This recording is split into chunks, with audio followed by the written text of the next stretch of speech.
ఓం విఘ్నేశ్వరాయ నమః. శ్రీ వెంకటేశ్వర స్వామి దివ్యచరిత్ర 33వ అధ్యాయం. తిరుమల ప్రధానాలయంలోని నిత్యం లక్షలాది మంది భక్తి ప్రవక్తులతో దర్శించుకునే మూలవిరాట్టును ధ్రువబేరం అంటారు. ధ్రువ అంటే స్థిరంగా ఉండేది అని అర్థము.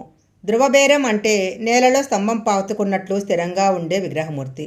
ఈ మూర్తి స్వయంభూ మూర్తి, అనగా స్వయంగా వెలిసింది, ఎవరూ చెక్కి ప్రతిష్ఠించలేదు అని భక్తుల విశ్వాసము.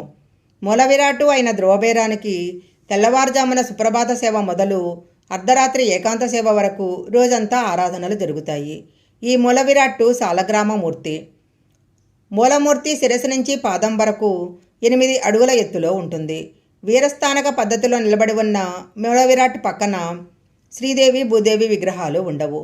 నిత్యం లక్షలాది మంది భక్తులు త్రిమలేసిని దివ్యమంగళ దర్శనం కోసం ఎదురు చూస్తూ ఉంటారు. ఈ మూలవిరాట్టును ధ్రువబేరాన్ని దర్శించుకోవటానికి 2 క్షణాల కంటే సమయాన్ని కేటాయించలేరు. 18 అంగుళాలున్న పద్మాకారం వేదికపై స్వామివారు నిలుచుని ఉంటారు. గురువారము సాయంకాలము మరియు శుక్రవారం రోజు తప్ప మిగిలిన దినాలలో ఈ వేదిక స్వామివారి పాదాలు తులసి దళాలతో కప్పబడి ఉంటాయి. ధ్రువబేరము చక్కని ముఖ కవళికలతో వెలిసి ఉంటుంది. ముక్కు మరీ ఎత్తు కాదు, చప్పిడి కాదు. కన్నులు స్పష్టంగా అమరి ఉంటాయి. నుదుటపైన రేఖారూపంగా ఏర్పడిన నామం ఉంది. నిత్యం పచ్చకర్పూరంతో పెట్టిన నామము కన్నులను కొంత భాగం కప్పేస్తుంది. నామం యొక్క రూపము, పొడవు వంటి వివరాలు వైఖానస ఆగమంలో చెప్పిన విధంగా ఖచ్చితంగా పాటిస్తారు. స్వామివారి శిరస్సు పైన నుదుట భాగం వరకు కిరీటం ఉంది. ఆయన జుటాజుటము భుజాలపై పడుతూ ఉంటుంది.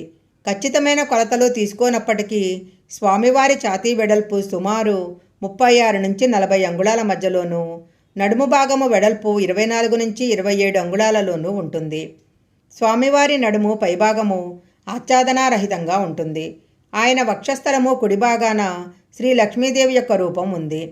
స్వామివారు చతుర్భుజాలను కలిగి ఉన్నారు.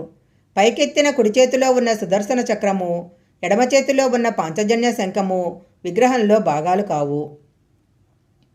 అదనంగా స్వామివారి చేతులలో ఉంచిన అలంకార ఆయుధాలు, దిగువన ఉన్న 2 చేతుల్లోనూ కుడి చేయి వరదహస్తము, అరచేయి భక్తులకు కనిపిస్తూ వరాలను ప్రసాదిస్తున్నట్లుగా ఉంటుంది.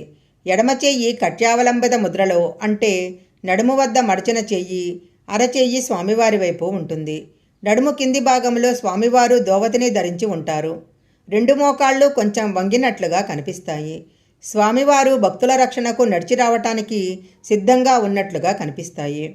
స్వామివారు ఆయుధాలను ధరించిన త్రిభంగ రూపంలో ఉండనప్పటికీ స్వామివారి భుజాలపైన ధనుర్బాణాల ముద్రలు ఉన్నాయి. వెంకటేశ్వరునిగా వ్యవహరించే ఈ ధ్రువబేరము ఏ దేవతామూర్తిది, మొదటి నుంచి ఏ రూపంగా అక్కడ ఆచరణ కొనసాగింది అన్న విషయంపై తీవ్రమైన వాదోపవాదాలు సాగాయి.